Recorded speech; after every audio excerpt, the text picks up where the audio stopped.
Okay, so about time to get started. Here's what we were talking about last time. We were talking about Stokes' curl theorem. Remember, Stokes' curl theorem is a connection between line integrals and vector surface integrals, which, by the way, I can't remember if I've explicitly mentioned this before, but sometimes I and others like to call these flux integrals because, of course, flux is the motivating example. And so, anyway, for whatever it's worth, that's another terminology sometimes.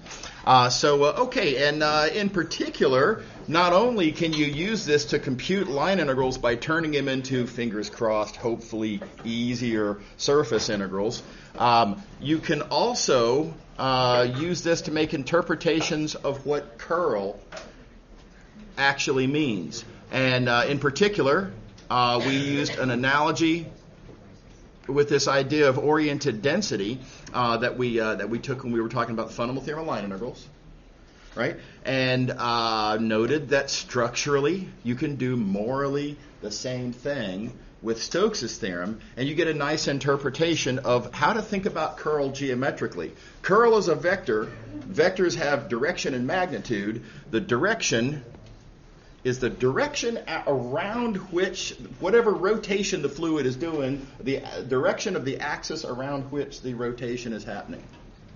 The magnitude is a measure in some sense, and we're not going to get into units and stuff like that. That depends on the setup of the question. We don't need to worry about that. But in some sense, it represents the amount of rotation that there is. How strong of a tornado is this? How much is it? A lot of rotation, or is it a gentle rotation, etc. Okay. All right. And this being the picture, then curl, being an arrow like that, represents a rotation as I have it drawn around that axis, and in some sense, by that amount, to that magnitude, however you're going to say that. Okay, and this is about where we left off. So I want to talk about some physics examples. Again, I think it's kind of nice to have physics in mind. Physics is a wonderful metaphor for understanding math, right? Physicists would phrase that differently as math is a tool for understanding physics. I like to think of it the other way around. That's my personal bias.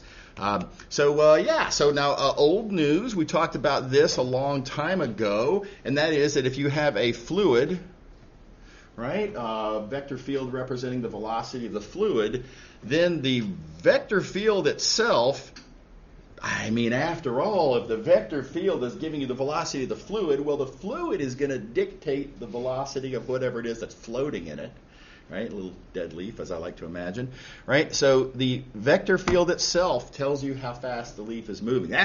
That's an easy, sort of an immediate conclusion. But the non-obvious, significant conclusion that we made was that Green's operator is what tells you in some sense how much and in what direction there's a rotation happening, right? And so if you have, as you've seen in some homework exercises and maybe some old exam questions, if you have a question where there's something floating on the surface of the water in some river where the vector field of the fluid is known, compute Green's operator will tell you how that thing's rotating in some sense. Okay, so we have a very analogous conclusion about curl. So again, same story. If you want to know the velocity of the balloon, well, the velocity of the balloon is the velocity of the water, which is the vector field that you were given. That tells you where the balloon's going, right?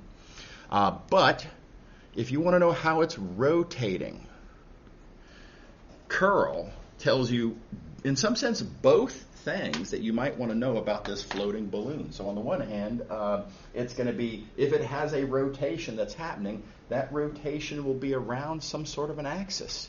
That's the nature of rotation. If you think about it, you can have a rotation like this, you could have a rotation like that, you could have a rotation like so. There's always going to be an axis that the thing will be rotating around.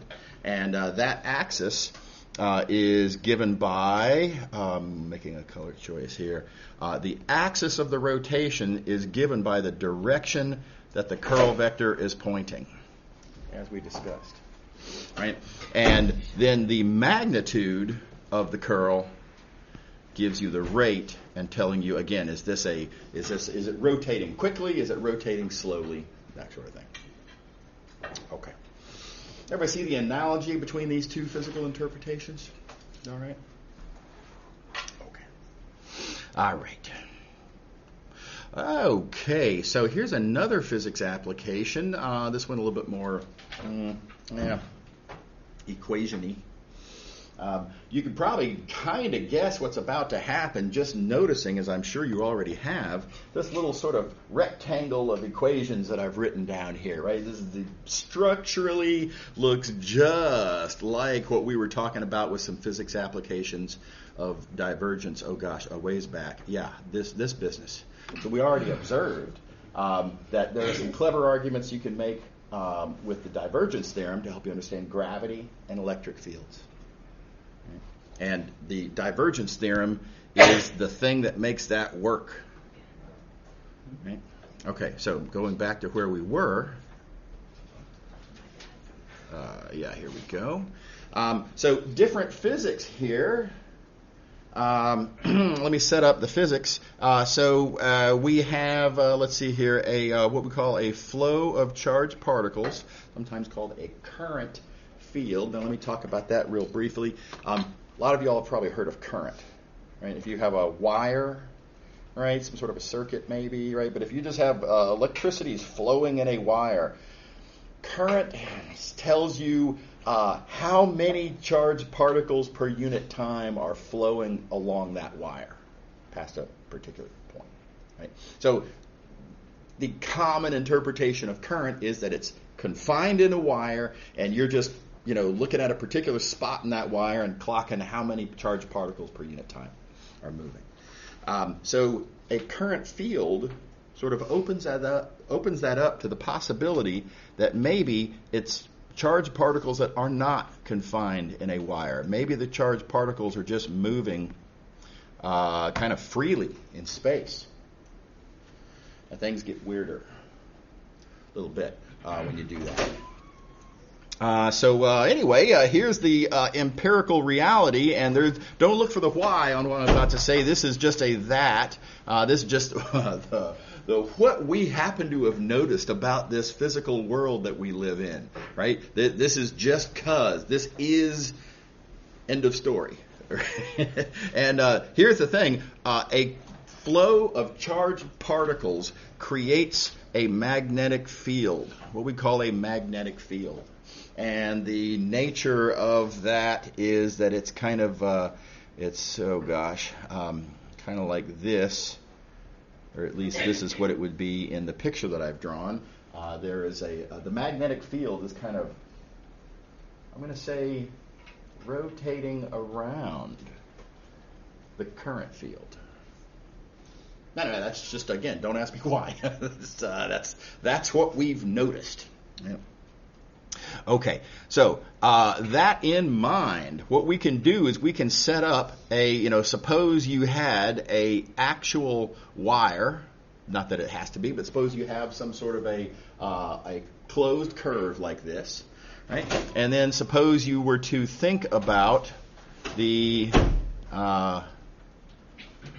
area in between, something like this.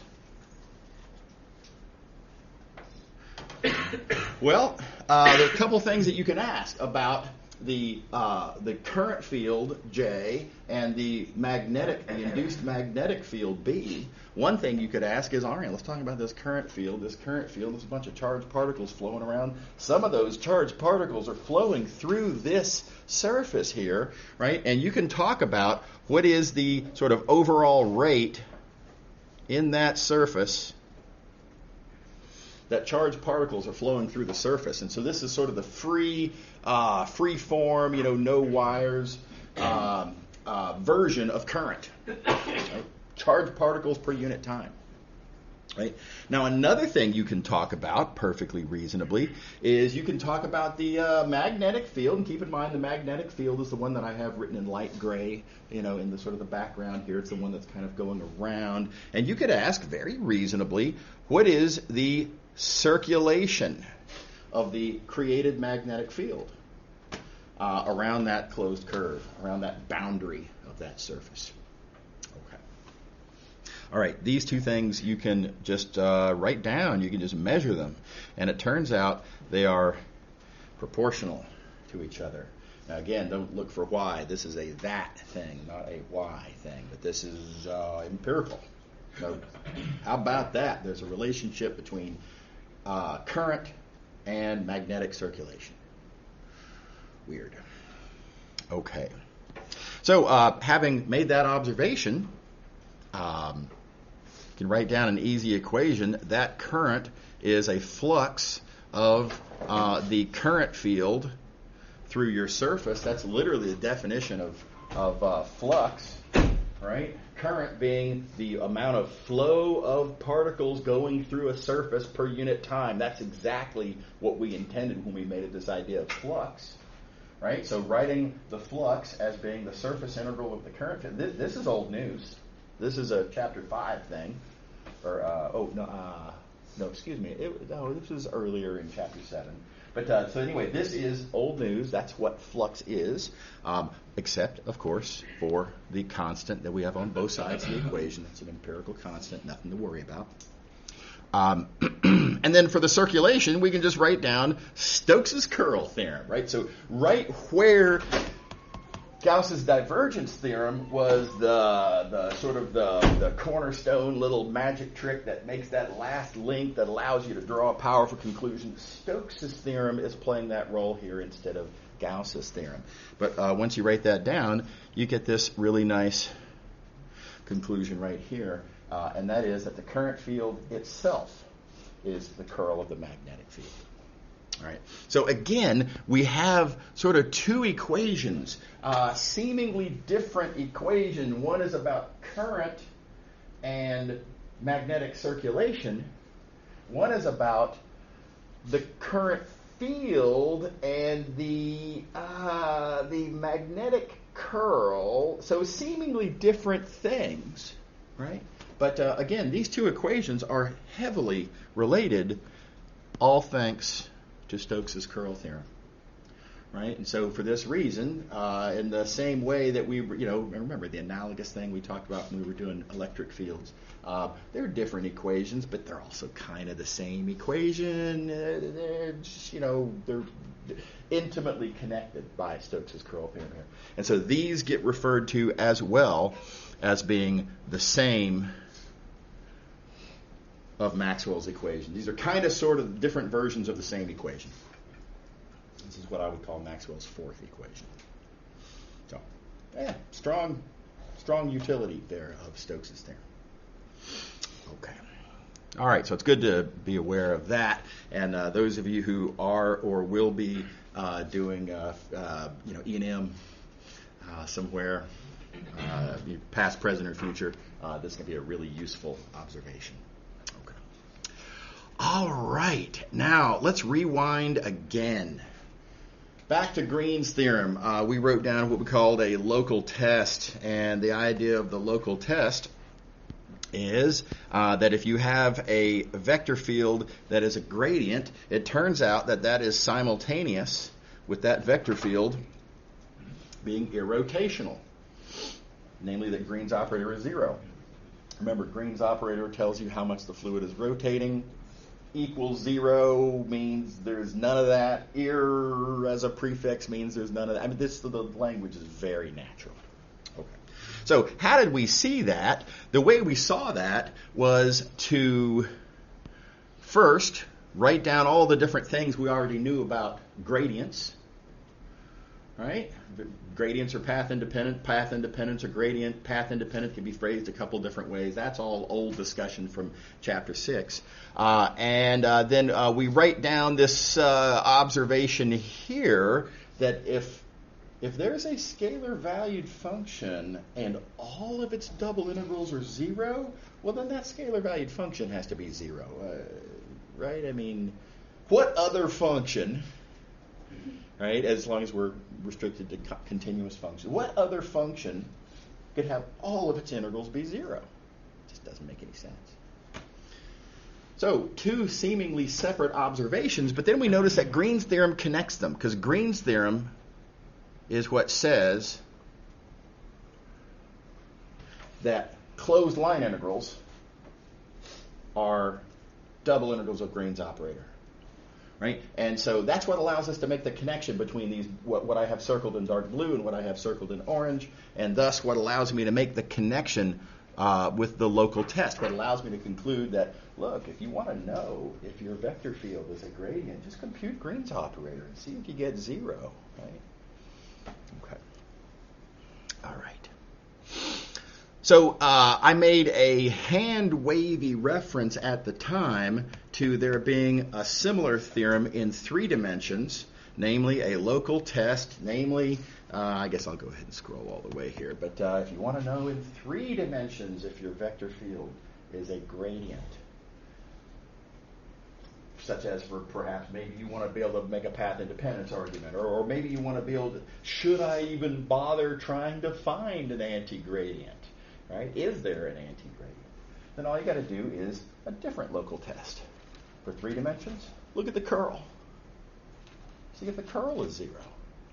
And if so, then yes, and if not, then no, etc. So we wrote that down, but I didn't give you any proof of it, and so let me argue analogously how this works. This is literally old news. That is the exact same 3 things that we wrote down up here for 2 dimensions. This over here is not exactly old news, but it's pretty similar. I mean, here, this bottom equation in orange, there's a vector field, apparently, all of whose fluxes are all 0. Right? If all the fluxes are 0, wouldn't it stand to reason that vector field would have to be 0? This thing, the curl that is the integrand, whose flux we're talking about, that thing would have to be 0.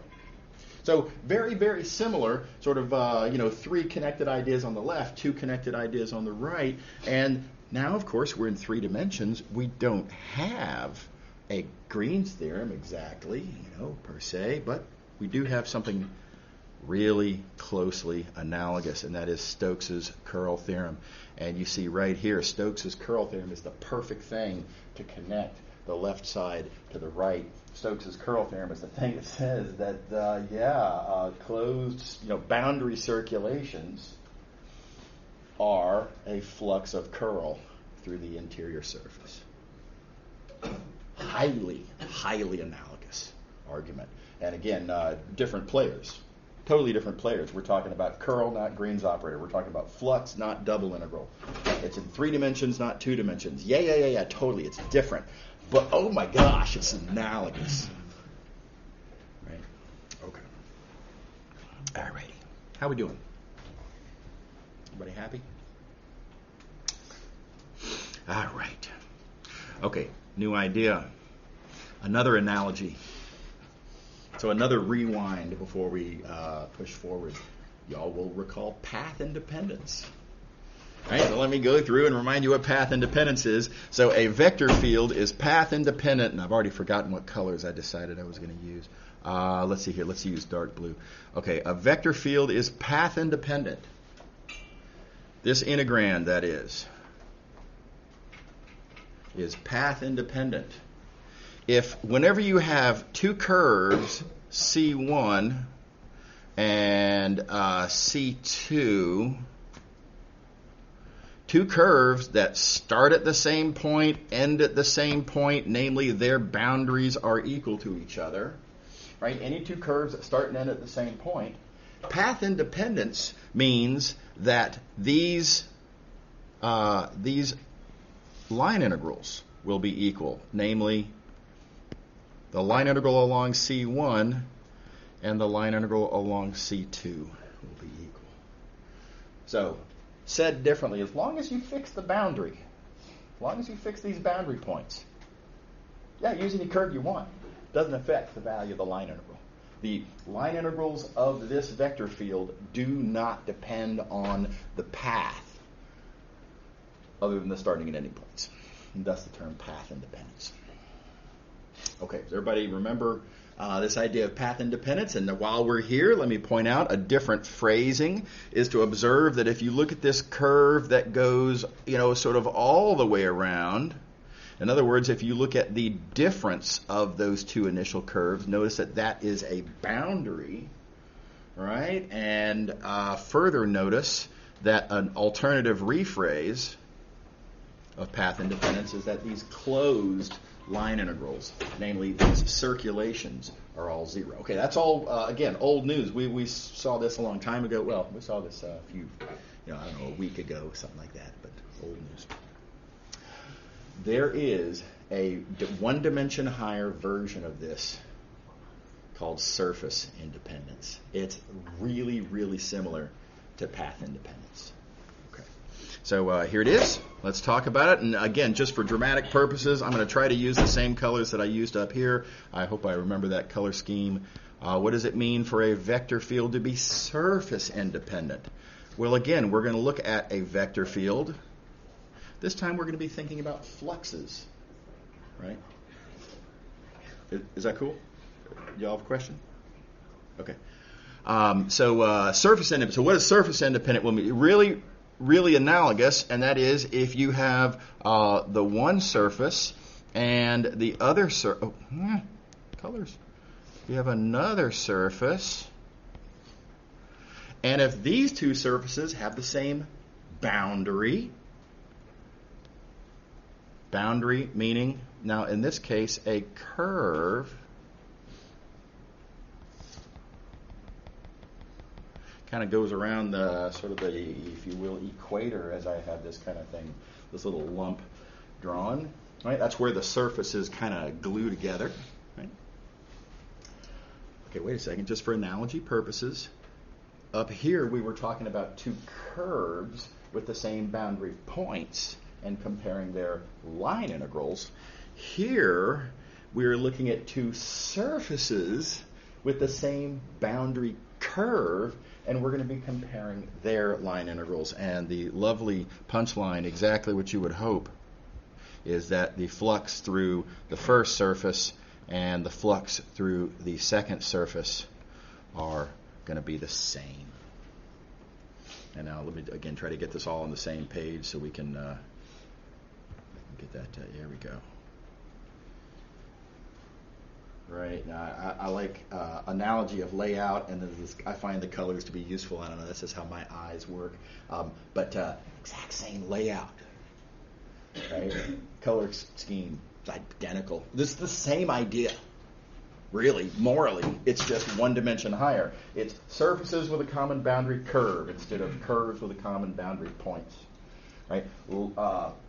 Two-dimensional vector surface integrals instead of what you might call one-dimensional vector line integrals. Really, really analogous ideas. And you can likewise phrase this as a single thing by noticing that if you look at sort of going all the way around, if you look at the surface that you get by combining these two surfaces, very importantly, with a minus sign,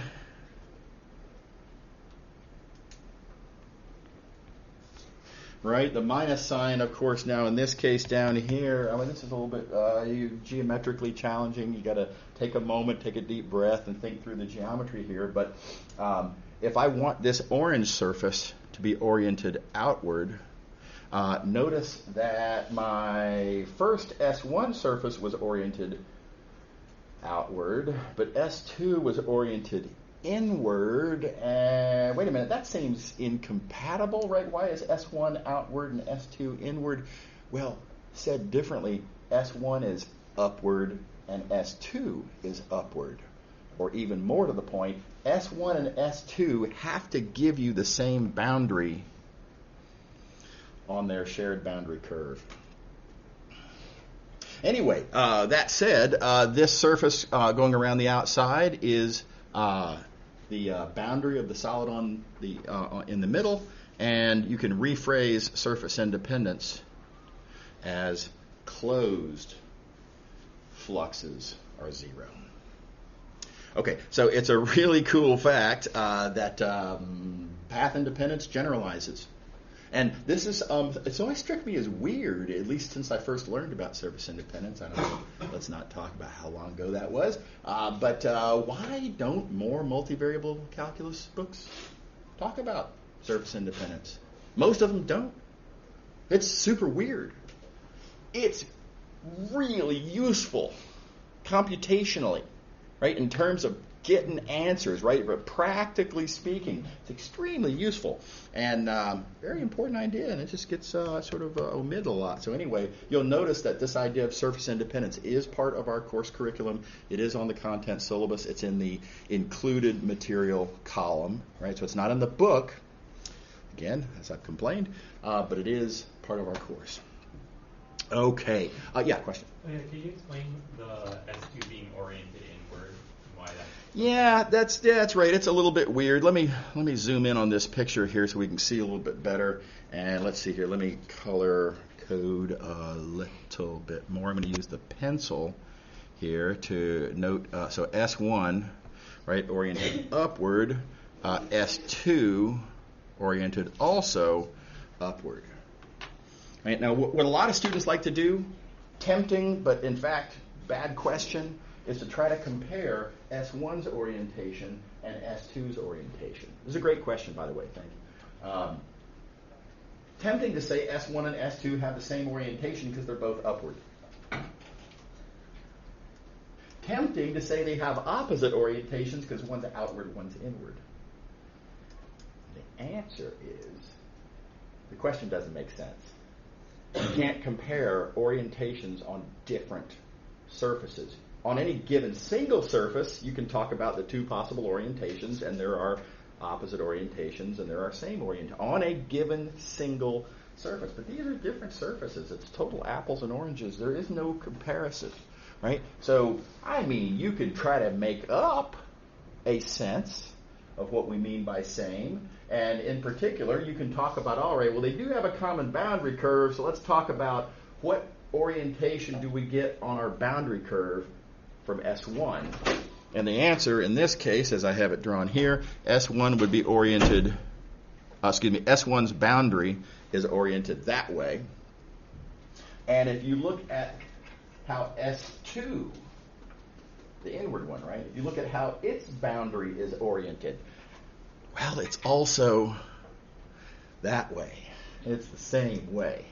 And so in the sense of how they compare on their boundary, you could make up a notion, that S1 and S2 are oriented kind of consistently. Maybe let's say consistently. Right? But then, different geometry question, Fooey on the boundary curve. Let's think about this solid on the inside, right? This solid on the inside, the boundary of the solid is outward, and so as part of the boundary of R, S1 is oriented what you might call correctly, right? Outward. S2, as part of the boundary of R, is oriented sort of not correctly. So it's just a weird aspect of geometry. How you compare orientations in terms of their shared boundary and how you would compare their orientations in terms of how they're a part of the boundary of something else. They're literally, geometrically, unavoidably different. And there is no, take your pick as to which one you like better, right? But it's important to realize that those notions will always be incompatible. And that's just how geometry works. Is that satisfying? I think I might ask a little further. Okay, sure, absolutely. It's a legitimately confusing point, yeah. So is S2 being incorrectly why we're using minus, or is that its own? It's not that it's incorrect. I mean, we need S1 and S2 oriented. I'm going to say as I have it drawn here because I need them to have the same boundary. When I say boundary, I mean oriented boundary. Keep in mind, boundary is a loaded word, right? And so, I need them to have the same boundary. And therefore, as part of the boundary of something else, they're opposite. And frankly, what would happen if you were to take this if you take N2 and say, I want that outward, and then you can force there to be a plus here. Well, then there would be a minus. Then there would be a minus here. So that's just what it is. That's how it works. Yeah. And by the way, same story up here. You could say that these two curves they're same in the sense that if you look at their shared boundary, they both start at the same point. They both end at the same point. In that sense, they're both going the same direction. But they're going opposite directions as part of the boundary of the thing that they contain. It's just that's the nature of space. Fundamental to the geometry of space. There's no way around it. Okay. All right. So the analogy continues. If you want to know why is it, or excuse me, are there? Got ahead of myself. Are there any surface independent vector fields? Right. Again, this is an outrageous suggestion. That there would be a vector field whose fluxes are always the same through every surface, as long as we tie down the boundary curve. How could that possibly be? Too many surfaces. Infinitely many surfaces. Well, in fact, not only are there some, there's a bunch of them. And Stokes' curl theorem crushes this for us. Let's see here. I guess I'll leave that up there. I claim that every... I wanted to be in highlighter mode. Every curl. Regularity issues ignored. We need to be continuous. Don't worry about that. But every curl is surface independent. So specifically, curls. So I'm going to suppose that our vector field F is a curl of something. And being as it is a curl, if it's a curl, I can compute the flux. Flux of a curl is what Stokes' theorem is about. So Stokes' theorem tells me that on S1, on my green surface, I'm going to compute the S1 flux by looking at the boundary line integral of the thing whose curl I'm talking about. Again, that's just Stokes' theorem. And then on the S2, I can compute its flux by, again, looking at its sort of boundary line integral of G. And point being, of course, they have the same boundary. And because these two surfaces have the same boundary, they have the same boundary line integral, and therefore these two fluxes are the same, and therefore you get surface independence. So every curl, right? Regularity issues aside, every curl is going to work on this. But now I want to encourage you. I'm not going to do this here, but I want to encourage y'all to flip back in the notes and remember when we used not Stokes' theorem, but we used the fundamental theorem of line integrals to show that every gradient was path independent. Here we're using Stokes' theorem to show that every curl is surface independent, and those arguments are extremely analogous. Yeah. So I'm having a little trouble visualizing this concept. Absolutely. Yeah. There's a lot to digest here. Yeah. I'm not sure what was the. Could you let me go through an example, just like visualizing it, or it's I've got an example coming up. Okay. Yeah, absolutely. Yeah, I'm just gonna let me get to it. Yeah.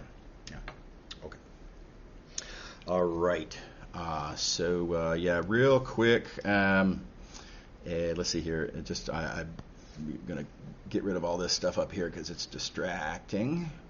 And okay, so we just showed that if you have a curl, then that means it's surface independent, and it is also true that everything that's surface independent is a curl. So this does go both ways. Again, regularity issues aside. This is harder to prove. This is not something we're going to talk about in this course. I'm just going to assert this and leave it. Okay. All right. So this local test business. Now, we just got through talking about local tests, right? We reminded ourselves that Green's theorem is the connection that allows you to relate being a gradient and irrotationality. And then Stokes' theorem was the thing that allows you to, in 3 dimensions, connect being a gradient and irrotationality, right? Curl instead of Green's operator. So can we do something analogous with surface independence instead of path independence? And here it is, and it works out really nicely as it turns out. And so let me again remind you, here's the old news in the sense that we talked about this 5 minutes ago, right? This is recent old news. But there's this idea of surface independence, which can be re-understood as the idea of closed fluxes being 0. And we just claimed and halfway demonstrated that surface independence is synonymous with being a curl. Okay, so again, 3 facts that we know are true. Let's see here. Let's see, orange. Let's look at these 2 facts. Now, again, I do this on purpose. I lay it out on the page the same way. You probably know what I'm about to say. But if we had a function, an integrand here, and if all the triple integrals are always 0, no matter what solid domain you pick, all the triple integrals always 0, no matter what could that integrand possibly be? I claim that integrand has to be 0. Again, let's ignore regularity and assuming everything's continuous, etc. Yes? Is this the same thing from forever ago when we did like a lifetime of up to for these operators? Yeah. The punchline is, in fact, those same lifetime theorems. That's right. Yeah, and I'm gonna get to that in a minute. Yeah. But absolutely. Okay, so again, notice the analogy, right? So notice we have 3 facts that are relatively easy to connect. We have another 2 statements that are relatively easy to connect, and we're going to tie those groups together, this time by using Gauss's theorem. So Gauss's theorem is the thing that connects the dark blue with the orange, and thus Gauss's theorem is what allows us to draw this conclusion right here. If you have a vector field and you want to know if it's a curl of something, that is, if you want to know if it's surface independent, by the way, really useful computationally, example coming momentarily.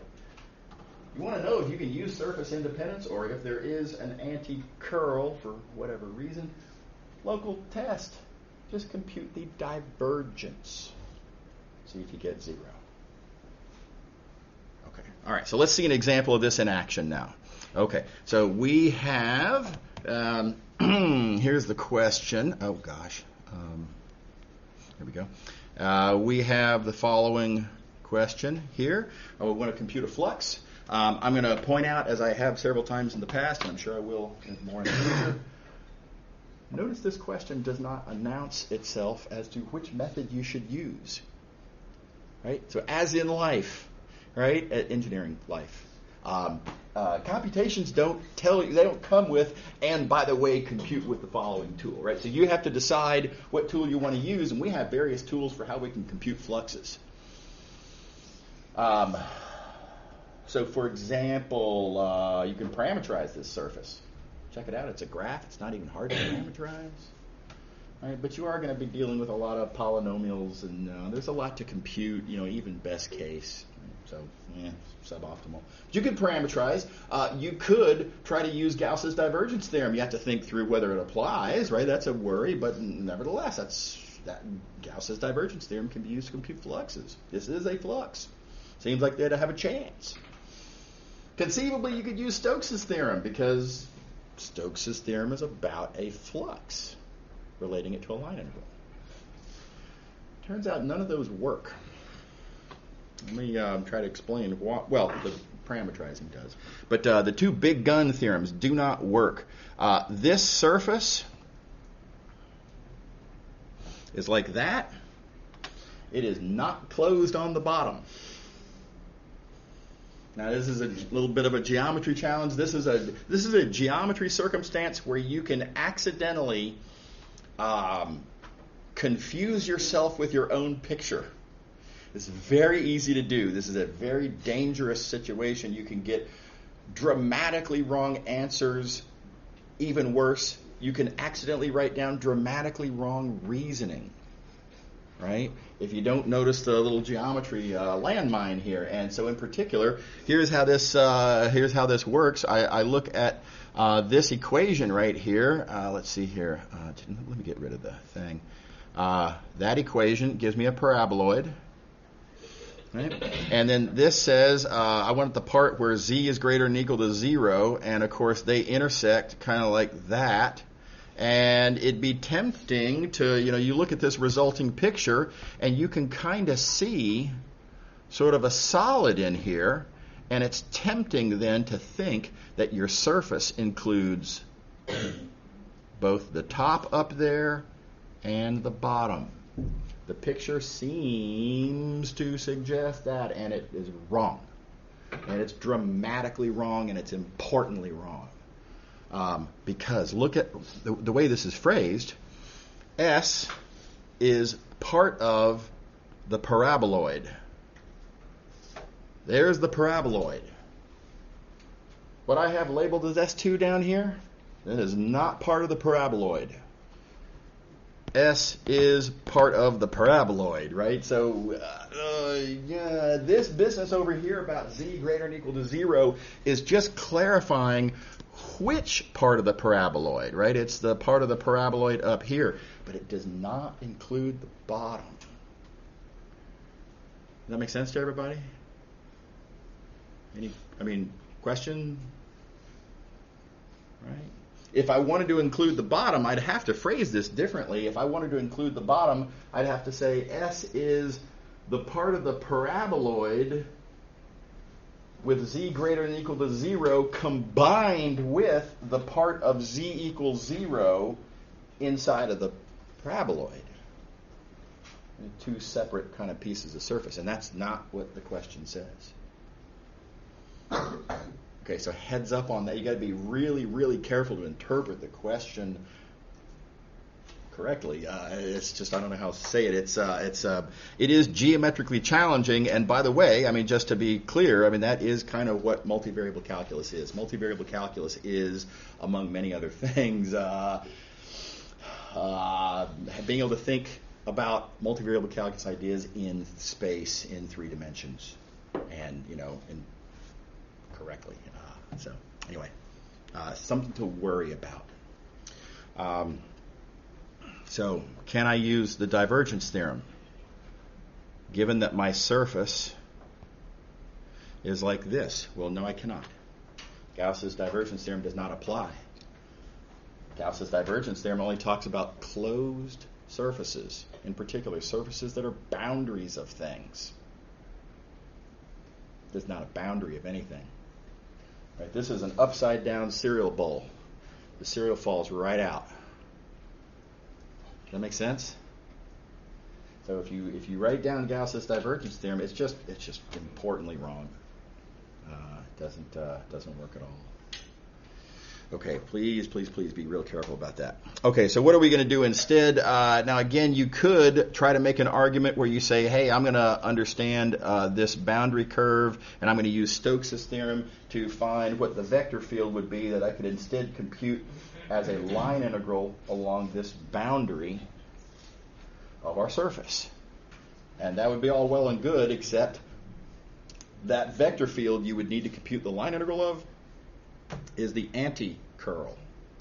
And you may recall, I have not showed you how to compute anti-curls. And the reason for that is because it is hard to compute anti-curls. There isn't a little convenient, compact little method like there is for anti-gradients. So Stokes' theorem kind of dead in the water, just practically speaking. Okay, what works great is surface independence. This is easy to do. Right, you just have to be on the lookout for the possibility and apply the ideas. Notice this theorem that we have up here says that if you want to know if your vector field is surface independent, just compute the divergence, see if you get 0, and if it is, then yes, indeed, you have a surface independent surface, and you can have a surface independence party. It's all fine. You just take the divergence, see if you get 0, and then have fun. So let's do it. Let's look at this example. And you take this vector field here. You compute the divergence. You get 0. Our vector field is surface independent. That means I can switch to any surface I like, right? Whatever you want, any surface. It's got to have the same boundary. Obviously, that's the deal with surface independence. Same boundary. But with that in mind, pick any surface you like. And I have a strong preference myself. Looking at the boundary of our surface,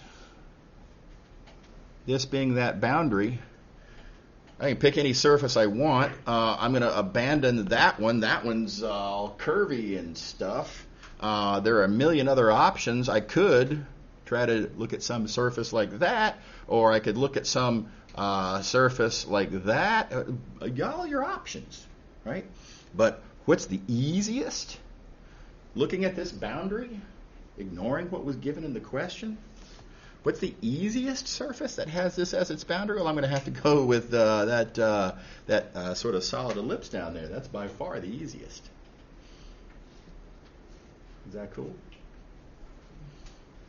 And then you got to think, of course, about orientation games, and this surface has to be oriented downward to make the orientation consistent with that which comes from the given surface. And with that observed, it's all over but the shouting. Our original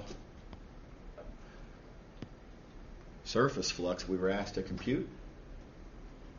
Okay, well, that's going to be the same as this surface flux. So the flux through this surface is the same as the flux through that surface. That's our surface independence. Again, the divergence was 0, so surface independent, so we get to do that.